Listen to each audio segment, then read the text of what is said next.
नमस्कार, मैं हूं प्रदीप कुमार। आप देख रहे हैं पॉलिटिकल आइडिया। पॉलिटिकल आइडिया के आज के इस विशेष अंक में आप सभी दर्शकों का बहुत बहुत स्वागत है। मित्रों, आज जहां एक और राहुल गांधी ने बिहार के सासाराम से वोट की चोरी के खिलाफ, एसआईआर के खिलाफ पूरे बिहार में वोटर अधिकार यात्रा की शुरुआत की। बहुत तामझाम के साथ इस वोटर अधिकार यात्रा की शुरुआत हुई है। जगजी बाबू जगजीवन राम की धरती से इसकी शुरुआत की गई है। इस मौके पर कांग्रेस पार्टी के राष्ट्रीय अध्यक्ष मल्लिकार्जुन खड़गे भी मौजूद थे। राष्ट्रीय जनता दल के राष्ट्रीय अध्यक्ष लालू प्रसाद यादव ने हरी झंडी दिखाकर इस पदयात्रा को विदा किया। 16 दिन तक चलने वाली यह पदयात्रा 23 जिलों से गुजरेगी, 50 विधानसभा सीट कवर करेगी। वहीं दूसरी तरफ नई दिल्ली में आज मुख्य चुनाव आयुक्त ज्ञानेश कुमार ने भी पत्रकार वार्ता के आयोजित कर राहुल गांधी के एक एक सवाल का जवाब दिया। आज नई दिल्ली के नेशनल मीडिया सेंटर में बड़ा पत्रकार वार्ता चुनाव आयोग के द्वारा किया गया और इसमें राहुल गांधी के द्वारा उठाए गए हर एक सवाल का जवाब मुख्य चुनाव आयुक्त ज्ञानेश कुमार ने दिया है। और अंतोगत्वा ज्ञानेश कुमार ने यह कहकर मीटिंग का समापन किया है कि एक सप्ताह के अंदर राहुल गांधी को या तो हलफनामा दें या फिर देश से माफी मांगे राहुल गांधी, वरना क्या, उसके बाद छोड़ दिया है ज्ञानेश कुमार ने। ज्ञानेश कुमार का यह बयान काफी बड़ा बयान समझा जा रहा है। अब देखना है कि इस बयान पर कैसे राजनीति होती है। एक एक मुद्दों का जवाब दिया है ज्ञानेश कुमार ने। मैं बताऊंगा आपको, जिस प्रकार से ये डबल ईपिक की चर्चा हो रही है, तो इस मामले में ज्ञानेश कुमार ने स्पष्ट कहा कि मतदाता सूची में 2 जगह नाम होना ये गलती हो सकती है, 2 ईपिक नंबर होना ये गलती हो सकती है, लेकिन चुनाव आयोग इस बात को स्वीकार करने को और इस बात को मानने को तैयार नहीं है कि एक ही व्यक्ति एक ही विधानसभा क्षेत्र में या एक ही बार में 2 जगह मतदान किया हो। तो मतदाता सूची में गलतियां हो सकती है कि कहीं पर किसी कारण विशेष से जो बीएलओ हैं उनकी गलती से, या फिर बीएलए की, आप कह सकते हैं बीएलए की, बीएलए मतलब booth level agent. Booth level agent कौन होते हैं? राजनीतिक दलों के प्रतिनिधि होते हैं। इनकी नियुक्ति कौन करता है? तो हर राजनीतिक दल का जिला अध्यक्ष नियुक्त करता है। इसका मतलब यह है, ज्ञानेश कुमार ने कहा कि बिहार की अगर हम बात करें, अगर बिहार में एसआईआर की बात करें, तो बिहार में जो विपक्षी दल है, चाहे वो कांग्रेस पार्टी हो चाहे राष्ट्रीय जनता दल हो, तो उनके भी तो बूथ लेवल एजेंट होंगे। वो क्यों नहीं अपनी जिम्मेवारी निभाते? अगर कोई गलत व्यक्ति मतदाता सूची में नाम रह जाता तो केवल उसके लिए बीएलओ ही नहीं बल्कि बीएलए भी जिम्मेवार है, क्योंकि इस देश के लोकतंत्र को, इस देश की मतदाता सूची की शुद्धता को बनाए रखने की जिम्मेवारी देश के संविधान ने चुनाव आयोग साथ साथ राजनीतिक दलों को भी सौंपी है। और उसमें बीएलए की भूमिका में हर राजनीतिक दल की हैसियत बराबर है, कहीं कोई कमी नहीं है। नंबर 1।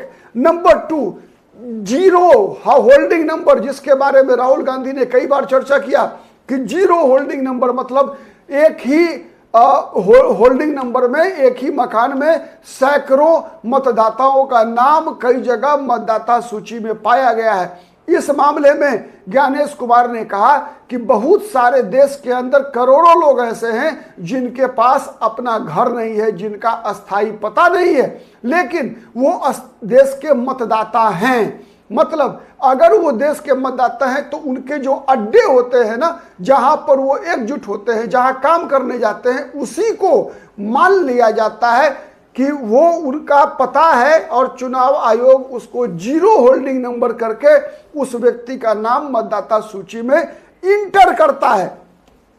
ऐसे ही कई उदाहरण के द्वारा हर जो सवाल, जितने भी सवाल राहुल गांधी के द्वारा किए गए थे, हर सवाल का जवाब एक तरह से दिया है और कहा है कि चुनाव आयोग कभी भी वोट की चोरी नहीं करता, न कर सकता है।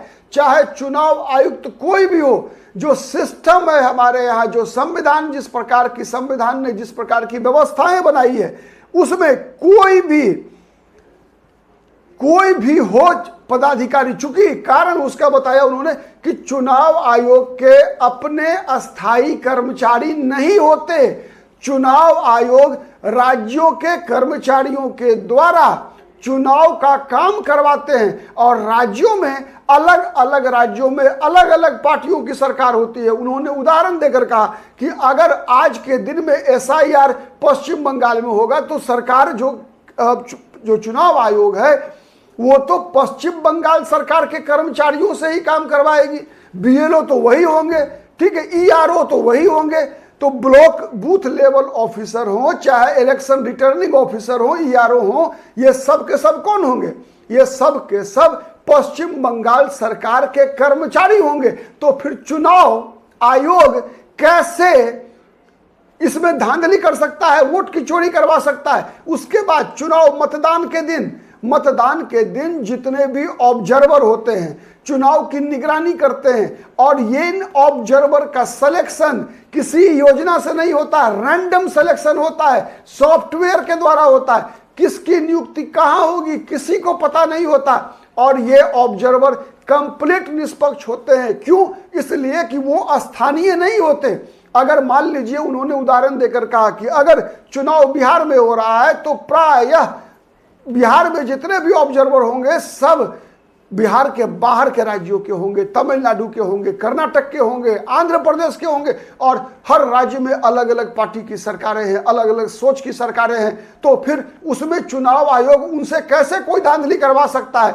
वही स्थिति मतगणना के दौरान की भी है। मतगणना के दौरान भी किसी भी प्रकार की धांधली के आरोप से मुख्य चुनाव आयुक्त ज्ञानेश कुमार ने कंप्लीटली इनकार किया और कहा कि ये जो आरोप, एक और आरोप जो प्रमुख रूप से लगे कि मृत मतदाताओं, मतलब जिनकी बिहार के संदर्भ में एसआईआर में जो 35 लाख मतदाताओं के नाम निकाले जाने की बात कर रहे हैं विपक्ष के लोग, उसमें उनके बारे में कहा कि ये 35 लाख केवल लोकसभा चुनाव और विधानसभा चुनाव, जैसा विपक्ष के नेता राहुल गांधी के बारे में कि राहुल गांधी जैसा आरोप लगा रहे हैं कि अगर वो मतदाता 35 लाख लोगों के नाम पर मतदान हुआ, इसका मतलब लोकसभा चुनाव जो है फेयर नहीं हुआ।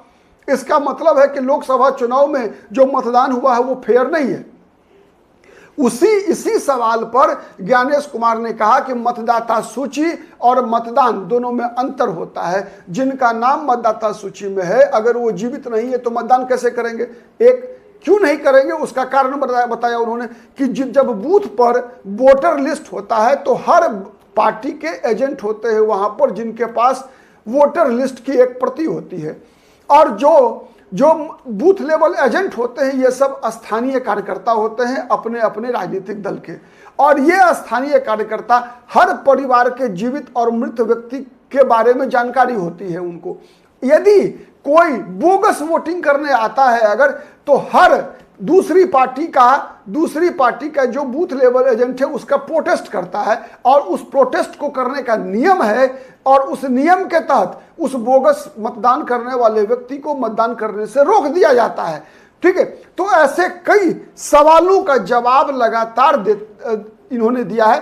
ठीक है, तो एक तो हो गया कि नाम होना, और ये जो 35 लाख लोगों का नाम हटाया गया है वो विगत, इससे पहले उन्होंने कहा कि 2003 में बिहार में एसआईआर हुआ था, 2003 से लेकर 2025, ठीक है, रिवीजन हर साल होता है, वोटर लिस्ट का रिवीजन हर साल होता है, संक्षिप्त पुनरीक्षण, ठीक है, हर साल होता है, सामान्य पुनरीक्षण हर साल होता है, लेकिन ये गहन पुनरीक्षण है, इसमें बीएलओ घर घर जाते हैं और हर व्यक्ति का रिकॉर्ड, लेकिन जो सामान्य पुनरीक्षण होता है उसमें ये रिकॉर्ड नहीं आ पाता कि किन लोगों की मृत्यु हो गई है, किन लोगों ने गांव छोड़ दिया है, कौन लोग ऐसे हैं जो कि यहाँ के अलावे कहीं दूसरे जगह जाकर बस गए हैं। इन मामलों का निपटारा गहन मतदाता पुनरीक्षण में ही होता है, जो इससे पहले 2003 में हुआ था, अब 2023 में हो रहा है, 25 में हो रहा है। तो ये जो 35 लाख मृत लोग हैं वो वैसे लोग हैं जिनका कि विगत 22 वर्षों के दौरान, जिनके बारे में चुनाव आयोग को कोई जानकारी नहीं मिली कि उनका अब निधन हो चुका है। और निधन तो कोई एक दिन हुआ नहीं, वो तो धीरे धीरे हुआ होगा। कुछ लोगों का 2004, 5, 6 ऐसे करके हुआ होगा। बहुत सारे लोगों ने अपना नाम कटवा लिया होगा, परिवार के लोगों ने। लेकिन जिन लोगों ने कुछ नहीं किया, जो लोग बच गए, चुनाव आयोग की नजर से भी बच गए, वो 35 लाख है ये लोग, ठीक है। और ये बात भी कहा चुनाव आयुक्त, मुख्य चुनाव आयुक्त ने, कि सुप्रीम कोर्ट के इस डायरेक्शन के बाद कि चुनाव आयोग जितने भी लोगों का नाम मतदाता सूची 65 लाख की बात कर रहे थे, कि 65 लाख लोगों का नाम अब 4 कारणों से, जिनका नाम बिहार की मतदाता सूची का जो ड्राफ्ट है उससे निकाला गया है, उसकी अलग अलग सूची दे। तो मुख्य चुनाव आयुक्त ने इसका जवाब देते हुआ कहा कि सुप्रीम कोर्ट के ऑब्जर्वेशन और डायरेक्शन के बाद 56 घंटों के अंदर ही चुनाव आयोग ने वेबसाइट पर उसको डाल दिया है, ठीक है। इसके बावजूद, मतलब जो भी बातें सुप्रीम कोर्ट ने कही, हर सुप्रीम कोर्ट के आदेश का पालन चुनाव आयोग ने कर लिया है। इसके बावजूद अगर आधारहीन तरीके से चुनाव आयोग पर आरोप लगाना जारी रहेगा तो राहुल गांधी माफी मांगे या हलफनामा दें। हलफनामा के भी संबंध में उन्होंने कहा कि इसकी 3 कैटेगरी है, ठीक है, कि जो अपने क्षेत्र का, जिस विधानसभा क्षेत्र में मतदाता सूची में उसका नाम, उसके साथ जो इफेक्टेड व्यक्ति है, उस पर अगर कोई दिक्कत है तो वो वहां कंप्लेन करेगा। लेकिन जिसका, उसके अलावा बूथ लेवल एजेंट के बारे में कहा कि वो 10 लोगों का नाम के बारे में कंप्लेन कर सकता है एक एफिडेविट देकर। लेकिन अगर कोई व्यक्ति जो कि ना उस विधानसभा क्षेत्र का किसी भी तरीके से अंग नहीं है, केवल ये आरोप लगाता है चुनाव आयोग पर, तो उसके लिए व्यवस्था है कि पहले उसको शपथ लेनी होगी कि, और अपने सबूत के पक्ष में पूरा दावा करना होगा शपथ लेकर कि ये उसका द्वारा दिया गया सबूत 100% सत्य है। अगर ये गलत पाया जाता है तो मेरे ऊपर कानूनी कार्रवाई होगी। इसी के बाद चुनाव आयोग उसकी जांच करती है और उसके अनुसार कार्रवाई होगी, ठीक है। तो अंतोगत्वा चुनाव, मुख्य चुनाव आयुक्त ने कहा कि 1 सप्ताह के अंदर राहुल गांधी या तो माफी मांगे या हलफनामा दें, वरना चुनाव आयोग देखेगा। आज के लिए इतना ही। बहुत बहुत धन्यवाद। नमस्कार। जय हिंद, जय भारत।